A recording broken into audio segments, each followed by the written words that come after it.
ముందుగా నా తోటి సోదరీమణులకు, మన యూట్యూబ్ ప్రేక్షకులందరికీ, నా తోటి మహిళలందరికీ కూడా అంతర్జాతీయ మహిళా దినోత్సవ శుభాకాంక్షలు. ఈ మహిళను ప్రతిరోజు కూడా గౌరవించాలి. మహిళలకంటూ ఒక ప్రత్యేకమైన రోజు అనేది అసలు అవసరమే లేదు. ఎందుకంటే మహిళ లేకపోతే అసలు సృష్టే లేదు. మహిళ ఉంటేనే ఆ ఇల్లు అందంగా ఉంటుంది. మహిళ గురించి ఎంత చెప్పుకున్నా కూడా తక్కువనే చెప్పాలి. కానీ ఈ రోజున సొసైటీలో మహిళకి ఎంత గౌరవం దొరుకుతుంది. ఇంట్లో కుటుంబ సభ్యులే, సొంత వాళ్లే మహిళని కించపరిచే విధంగా మాట్లాడుతున్నారు. మహిళని అవమానించే వాళ్ళు కూడా ఉన్నారు.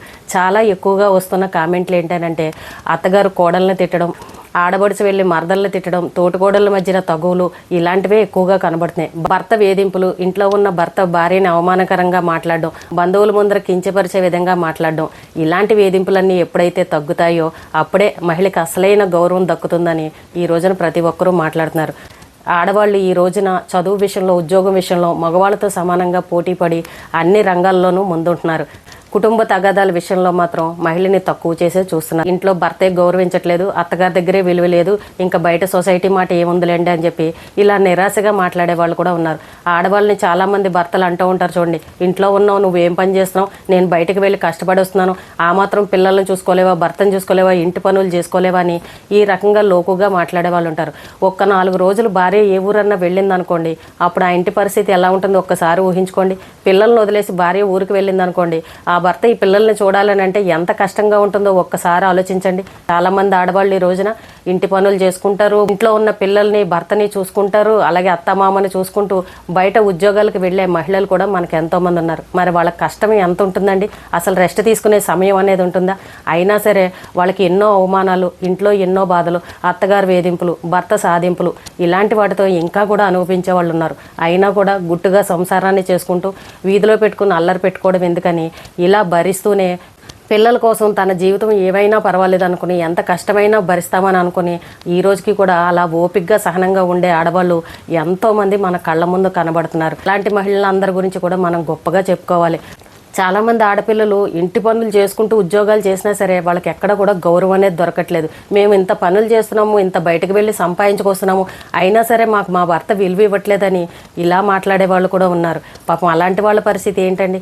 ఇంతకు ముందు కాలంలో ఆడవాళ్ళకి చదివేందుకు, ఇంట్లోనే ఉండండి, పెళ్లి చేసి పంపించేస్తే అత్తారింటికి వెళ్ళిపోతారు, చక్కగా ఇంట్లో వంట చేయడం నేర్చుకోండి, పిల్లల్ని చూసుకోండి అని ఇలా ఇంటి పనులకు మాత్రమే పరిమితం చేసేవారు. కానీ ఈ రోజున చూడండి, కాలం ఎంత మార్పు వచ్చిందో, టెక్నాలజీ పెరిగింది. ప్రతి ఒక్కరూ ఆడ మగ తేడా లేకుండా అందరూ చదువుకోవాలని ఈ రోజున ఆడపిల్లలను కూడా ప్రతి ఒక్క తల్లిదండ్రులు చదివిస్తున్నారు. ఆడవాళ్ళు కూడా మగవాళ్ళు చేసే పనులన్నీ కూడా చేస్తున్నారు. ఆడవాళ్ళు ఏ విషయంలోనూ తక్కువ కాదని నిరూపించారు. ముందు ఆడవాళ్ళకి కుటుంబంలో గౌరవం దొరకాలి. అత్తగారు కోడల్ని ఏమీ అనకూడదు, ఎందుకంటే ఆడవాళ్ళకే శత్రువు అని అంటూ ఉంటారు. మరి ఈ అత్తగారు కూడా ఓ ఇంటి కోడలే కదా, ఏ రోజైతే తన కోడల్ని బాగా చూసుకుంటుందో ఆ కుటుంబం చాలా సంతోషంగా ఉంటుంది. అలాగే ఆడబడుచు కూడా అనుకోవాలి, నేను కూడా ఓ ఇంటి కోడలనే కదా, ఆ ఇంట్లో కూడా నాకు ఆడబడుచు ఉంటుంది కదా, నేనున్న ఈ ఇంటిలో ఆడబడుచు స్థానాన్ని ఎంత గౌరవంగా ఉంచుకోవాలని ఈ ఆడబడుచు కూడా అనుకోవాలి.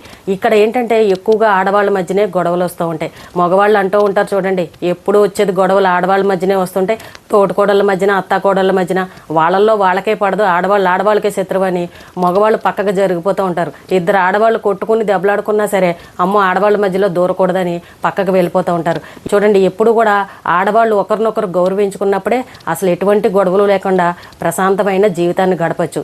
ఇప్పుడు చూడండి, పొద్దున్నే ఆడవాళ్ళు లేస్తారు, ఇంటి పనులన్నీ చేసుకుంటారు, ఉద్యోగానికి వెళ్తారు, అక్కడ అన్ని పనులు చేసుకుంటారు, మళ్ళీ తిరిగి ఇంటికి వస్తారు. మరి ఇంటికి రాగానే ఇల్లు ఒక దేవాలయంలాగా ఉండాలి, ప్రశాంతంగా ఉండాలి. ఇక్కడ అత్తగారు ఏదో ఉందని, ఆడబడుచు ఏదో ఉందని, కష్టపడి వచ్చిన మహిళకి ఇంటికి రాగానే ఆడబడుచు ఏదో ఒకటి అనడం, అత్తగారు ఏదో ఒకటి అనడం, ఇలా అంటే పాపం వాళ్ళ పరిస్థితి ఏంటి చెప్పండి? ఆడవాళ్ళనే గౌరవించుకోవాలి, చక్కగా అర్థం చేసుకోవాలి. నేను ఓ ఇంటి నుండి వచ్చాను కదా, నేను ఇలాంటి కష్టాలు పడ్డాను కదా అని ప్రతి ఒక్క ఆడవాళ్ళు అర్థం చేసుకోవాలి. ఇప్పుడు ఏంటంటే ఈ అత్తగారుల పొజిషన్లో ఉన్న వాళ్ళు ఎలా ఆలోచిస్తారంటే, నేను మా కాలంలో ఉన్నప్పుడు మా అత్తగారు వాళ్ళు నన్ను ఇలా వేధించారు, మా అత్తగారు నన్ను అలా సాధించింది, మరి ఇప్పుడు నా కోడలు కూడా నేను అలాగే సాధించాలని అనుకోవడం అది మూర్ఖత్వం అనే చెప్పాలి.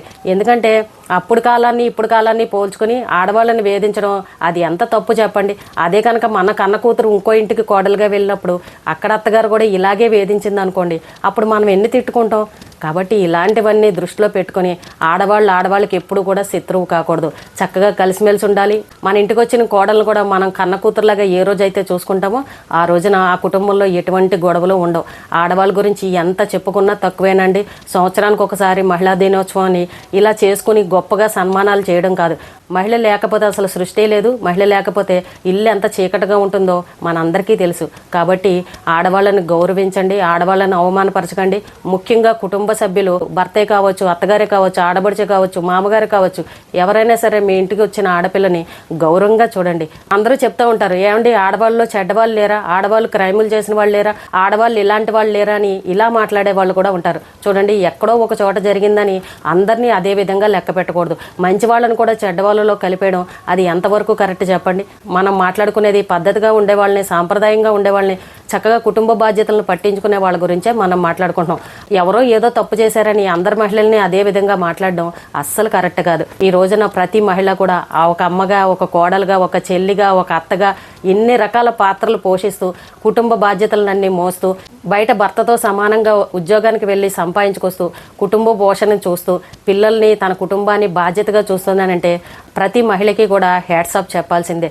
చాలా చోట మహిళల్ని వేధించే వాళ్ళు ఉన్నారు, చాలా చోట్ల మహిళలపైన దారుణాలు జరుగుతున్నాయి, మహిళలను వేధించే వాళ్ళు ఉన్నారు, మహిళలను బాధ పెట్టే వాళ్ళు ఉన్నారు. మరి ఇలాంటి వాళ్ళు అందరిలో కూడా మార్పు అనేది రావాలి. ఎప్పుడైనా సరే పెళ్ళైన ఆడపిల్లకి కళ్ళల్లో నీళ్ళు రాకుండా భర్త ఎంతో ప్రేమగా చూసుకుంటేనే అసలైన గౌరవం ఆ మహిళకి దొరికినట్టు.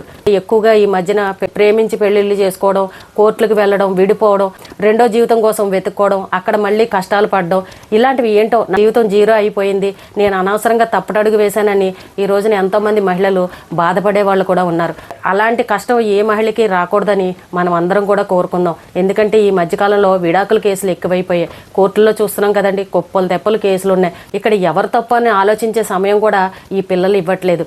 ఈ రోజున పరిస్థితి ఎలా మారిపోయిందనంటే పిల్లలు చదువుకున్నారు, మంచి ఉద్యోగాలు చేస్తున్నారు, ఆడపిల్లలందరూ చాలా ఉన్నత స్థాయిలో ఉన్నారని సంతోషపడుతున్నాం. కానీ వాళ్ళ జీవితాల విషయానికి వచ్చేసరికి ఏంటో సరిగ్గా ఉండట్లేదు.